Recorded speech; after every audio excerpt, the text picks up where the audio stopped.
পর্দার জোনাকি বাস্তব জীবনে কামাল করে দিল। শুটিংয়ের চাপ থাকা সত্ত্বেও উচ্চ মাধ্যমিক পরীক্ষায় চমকপ্রদ ফলাফল করলেন মিত্তির বাড়ি ধারাবাহিকের জোনাকি অর্থাৎ বাস্তব জীবনের পারিজাত চৌধুরী। তা উচ্চ মাধ্যমিকে কত নাম্বার পেলেন এই অভিনেত্রী? জনপ্রিয় অভিনেতা আদিত্য রায়ের বিপরীতে মিত্তির বাড়ি ধারাবাহিকের মাধ্যমে ছোট পর্দায় যাত্রা শুরু করেন পারিজাত। যদিও এখানে বলে রাখা ভালো, মিত্তির বাড়ির আগে বিভিন্ন রকমের ওয়েব সিরিজ এবং ফিল্মে অভিনয় করেছেন পারিজাত।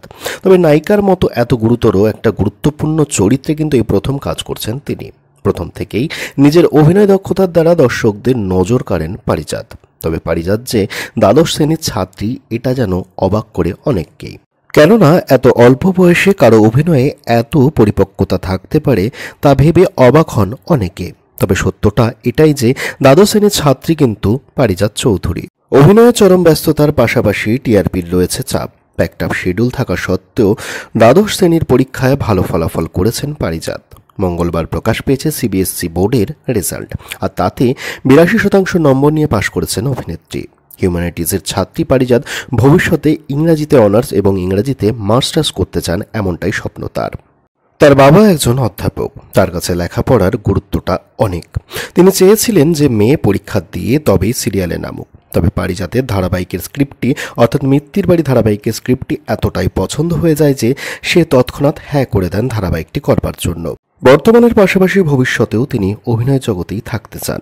তবে পুঁথিগত বিদ্যার কিন্তু গুরুত্ব জানেন তিনি, তাই তো পড়াশোনাও তিনি সমানতালে চালিয়ে যেতে চান। তবে শুটিংয়ের ফাঁকে পড়াশোনা চালিয়ে এমন রেজাল্ট করাটা কি মোটেও সহজ ছিল তার পক্ষে? মোটেও না। আসলে পারিজাত খুবই কথা বলতে পছন্দ করে। তবে শুটিং সেটে শট শেষে সকলে যখন গল্প করে তখন পারিজাত কিন্তু বই পড়তেন। তাছাড়া সিরিজ বা ফিল্মের স্ক্রিপ্ট কিন্তু বেশ কিছুদিন আগেই পেয়ে যায় অভিনেতারা, কিন্তু ধারাবাহিকের ক্ষেত্রে সেটা কিন্তু হয় না।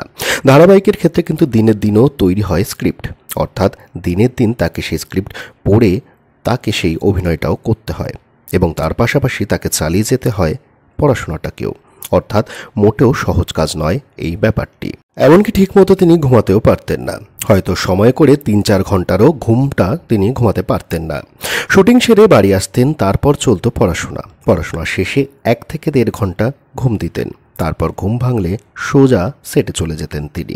তবে এত সব সম্ভব হয়েছে তার পিছনে একটাই কারণ, প্রসেনজিৎ চ্যাটার্জি এবং তার প্রোডাকশন হাউস এবং আদ্রিত ও মিত্তির বাড়ি ধারাবাহিকের সকলের বিশেষভাবে সাহায্য তার প্রতি।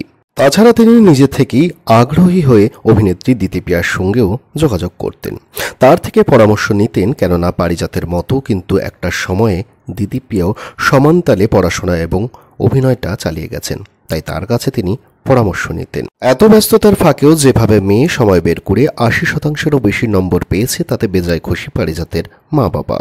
আপনাদের মিত্তির বাড়িতে পারিজাতের অভিনয় কেমন লাগে? অবশ্যই আপনারা আপনাদের মতামতটি জানাতে ভুলবেন না কমেন্ট সেকশনে কমেন্টের মাধ্যমে।